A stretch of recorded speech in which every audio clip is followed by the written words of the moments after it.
Hello everyone, welcome to education and more channel. Hope so कि आपको videos पसंद आ रही होंगी और आप अपने नोट्स भी साथ साथ बना रहे होंगे। तो चलिए स्टार्ट करते हैं आज की वीडियो। पिछली वीडियो में हमने आपको पढ़ाया था वर्णमाला, और वर्णमाला आपको अच्छे से समझ भी आ गया होगा। तो वर्णमाला के बाद जो नेक्स्ट टॉपिक आता है वो आता है आपका शब्द विचार। आज हम पढ़ेंगे शब्द विचार को, ठीक है। तो चलिए समझते हैं कि शब्द विचार क्या होता है। शब्द विचार समझने से पहले हम सबसे पहले समझेंगे कि शब्द क्या होता है। तो वर्णमाला में मैंने आपको पढ़ाया था कि भाषा की सबसे छोटी इकाई हमारा वर्ण कहलाता है, ठीक है। ऐसे ही वर्णों का एक सार्थक, सार्थक का मतलब होता है अर्थ के साथ, तो वर्णों का सार्थक योग हमारा शब्द कहलाता है। जैसे मैंने यहाँ पर कुछ वर्ण लिए हैं, जैसे क, ए, मैं और ए। जब हम इनका योग करेंगे तो हमारा एक शब्द बन जाता है कम, और कम का अर्थ होता है अल्प या फिर थोड़ा। तो कहने का मतलब यही था कि वर्णों का एक सार्थक योग हमारा शब्द कहलाता है, ठीक है। ऐसे ही हिंदी भाषा में शब्दों को कई आधार पर विभाजित किया गया है, जैसे शब्द उत्पत्ति के आधार पर, बनावट के आधार पर, प्रयोग के आधार पर और अर्थ के आधार पर। तो देखते हैं कि उत्पत्ति के आधार पर शब्दों को कितने प्रकार से बांटा गया है। तो उत्पत्ति के आधार पर शब्दों को 5 प्रकार से बांटा गया है, ठीक है। जिसमें सबसे पहले आपका तत्सम आता है, तद्भव आता है, देशज, विदेशज और संकर शब्द। तो आज का टॉपिक हमारा यही होगा कि हम समझेंगे शब्द उत्पत्ति के आधार पर, ठीक है। लेकिन फिर भी मैं आपको एक बार इंडेक्स दिखा देती हूँ, इंडेक्स समझा देती हूँ कि हम नेक्स्ट वीडियो में और क्या क्या पढ़ेंगे। शब्द रचना और बनावट के आधार पर होते हैं 3 टाइप के, जिनमें रूढ़ होता है, यौगिक होता है और आपका योग रूढ़ आता है। नेक्स्ट आता है आपका शब्द प्रयोग के आधार पर, और प्रयोग के आधार पर शब्द आपके 2 प्रकार के होते हैं, जिनमें विकारी और अविकारी आता है। फिर विकार के अंदर हम क्या क्या पढ़ेंगे, संज्ञा, सर्वनाम, विशेषण और क्रिया को पढ़ेंगे। ऐसे ही अविकारी के अंतर्गत हम पढ़ेंगे क्रिया विशेषण को, संबंध बोधक को, समुच्चय बोधक को और विस्मय बोधक को। नेक्स्ट आता है आपका शब्द अर्थ के आधार पर। तो अर्थ के आधार पर शब्द आपके 4 प्रकार के होते हैं। इनमें हम क्या क्या पढ़ेंगे, एकार्थी शब्द को, अनेकार्थी शब्द को, पर्यायवाची शब्द को और विलोम शब्द को।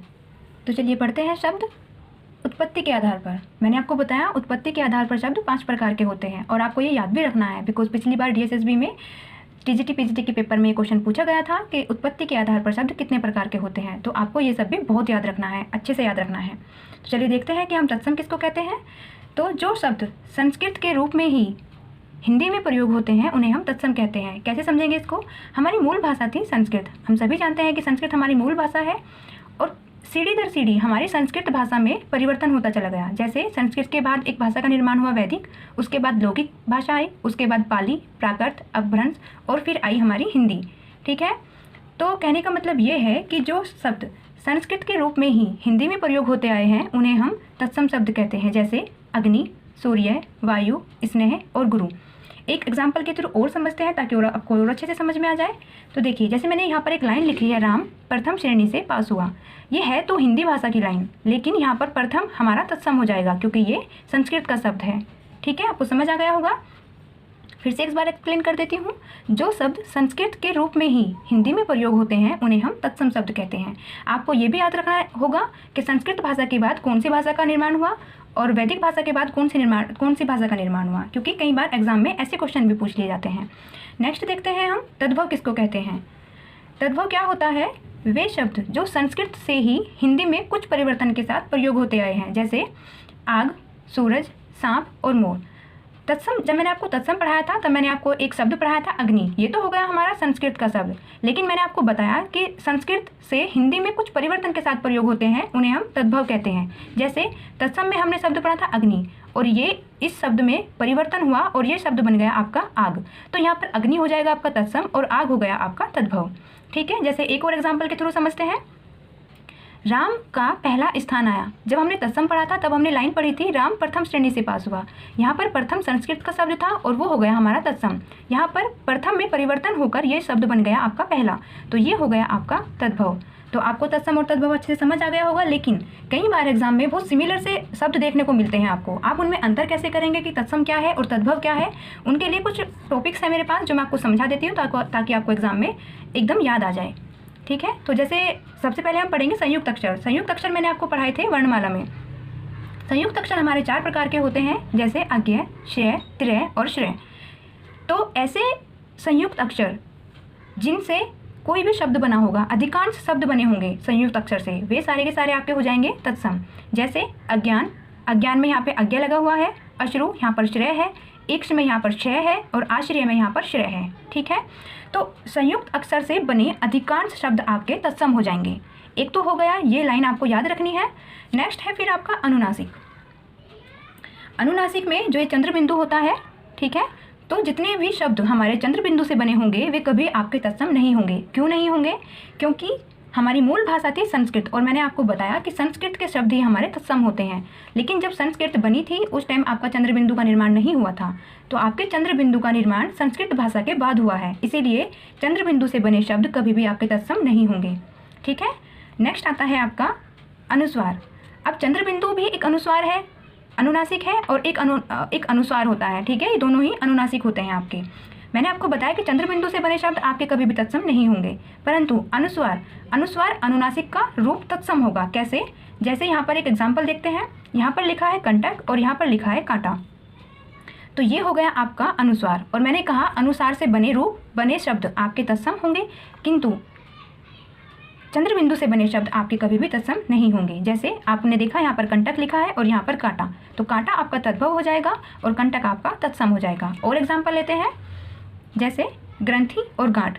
गांठ आपका चंद्र बिंदु से बना है, इसलिए ये आपका तद्भव हो जाएगा और ग्रंथि आपका तत्सम हो जाएगा। नेक्स्ट देखिए, जैसे यहाँ पर पंचम लिखा है और यहाँ पर 5 लिखा है, तो 5 में चंद्र बिंदु है इसलिए ये तत्सम हो गया, और यहाँ पर ये अनुस्वार है तो ये आपका तत्सम हो गया। नेक्स्ट आता है आपका द्विगुण वर्ण या फिर उत्क्षिप्त वर्ण, और ये होते हैं आपके 2, डै और ढै। तो जितने भी शब्द हमारे उत्क्षिप्त वर्ण से या द्विगुण वर्ण से बने होंगे वे हमारे तत्सम नहीं होंगे। क्यों नहीं होंगे? क्योंकि इन वर्णों का निर्माण भी संस्कृत भाषा के बाद हुआ है, और संस्कृत भाषा के सारे शब्द आपके तत्सम होते हैं, इसीलिए डै और ढै से बने शब्द आपके तत्सम नहीं होंगे। नेक्स्ट आता है आपका ऋरि। तो जितने भी शब्द आपके ऋरि से बने होंगे वे सारे के सारे क्या होंगे? तत्सम होंगे। जैसे ऋतु, आम्र और ऋषि। ठीक है, नेक्स्ट आता है हमारा देशज शब्द। और देशज शब्द क्या होते हैं समझते हैं।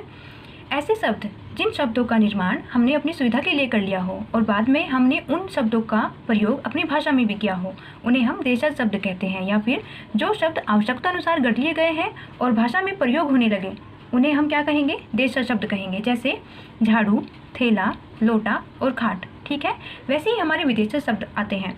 तो विदेशज शब्द क्या होते हैं समझते हैं।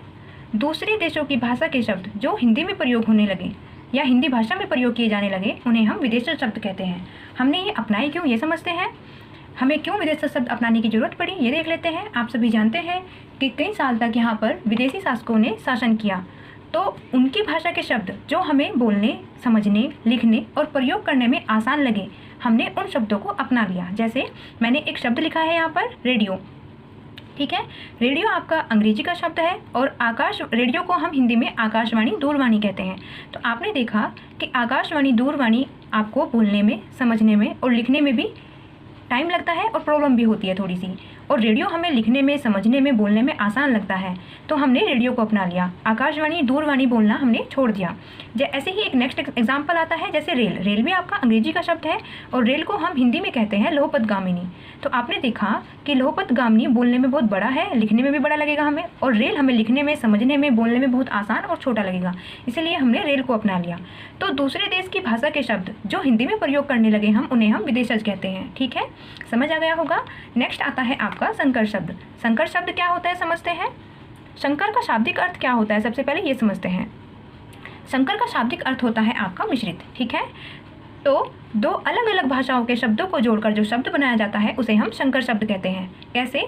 जैसे मैं एग्जाम्पल ले रही हूँ यहाँ पे। जैसे एक एग्जाम्पल लिया हमने यहाँ पर वर्षगांठ।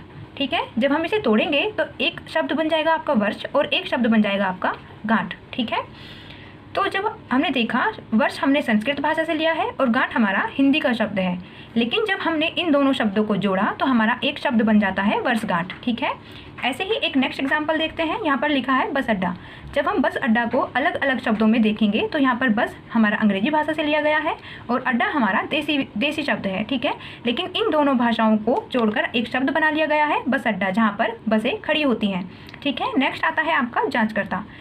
जब आप इन शब्दों को तोड़ेंगे तो आप देखेंगे जांच हमारा हिंदी भाषा का शब्द है और कर्ता संस्कृत भाषा का शब्द है, और दोनों शब्दों को जोड़कर बना लिया गया है जांचकर्ता, यानी कि जांच करने वाला। ठीक है, तो आज की वीडियो में इतना ही। कल हम शब्दों का आगे का पार्ट पढ़ेंगे, जैसे शब्द अर्थ के आधार पर, शब्द प्रयोग के आधार पर और शर्त रचना के आधार पर। तो आज हमने पढ़ा, आई होप कि आपको समझ में भी आ गया होगा। अगर आपको समझ में आ गया है और वीडियो अच्छी लगी है तो कमेंट बॉक्स में जाकर कमेंट करें, अपने दोस्तों को शेयर करें और अपने नोट्स भी बनाते रहें। Thanks for watching.